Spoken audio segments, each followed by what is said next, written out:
Well, police ushered dozens of Palestinian-American protesters out of the St. Louis Board of Aldermen chambers today. Demonstrators disrupted the meeting in an outrage over a resolution supporting the Israeli military. Our political editor, Mark Maxwell, joins us in studio. Break down what happened here, Mark.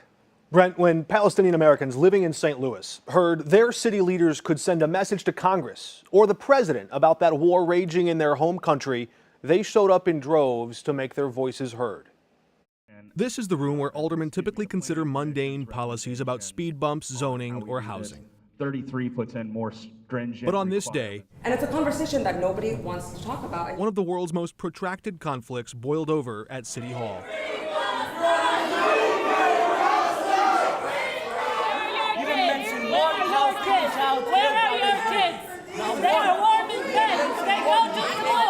Police ultimately ushered dozens of Palestinian protesters out of the chambers. After the clerk read Alderman Tom Oldenburg's resolution into the record. The Board of Aldermen stands in solidarity with Israel as it defends itself against the barbaric war launched by Hamas. You're not human enough to do what we're saying. Shame on you, Alderman Oldenburg. He mentioned the barbarism and the heinous crimes and the terrorist Hamas, but he didn't once mention the Palestinians killed by the Israelis. He even went as far to mention the Palestinians killed by Hamas, but he didn't mention the Palestinians killed by Israeli. The words alone would have been just that. Words. We don't really have what you think the power to do this. But those words were powerful enough to open wounds. There's been a lot of tragedy in our community. Some old and some new. I know one person here in St. Louis who lost 14 members of his family in Gaza.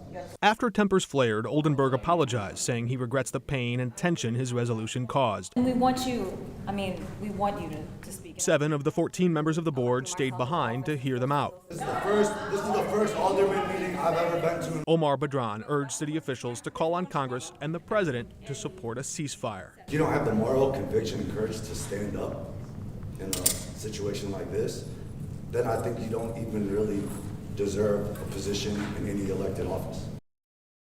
3 separate resolutions express varying degrees of support or sympathy for Israel and civilians killed by Hamas and Israeli fighters in that area. Those resolutions advanced to a committee where members of the public can soon come and testify about how those messages might impact them and their families. Also, Alderman Oldenburg said today's eruption caused security concerns in the chamber, something he laid at the feet of Board of Aldermen President Megan Green.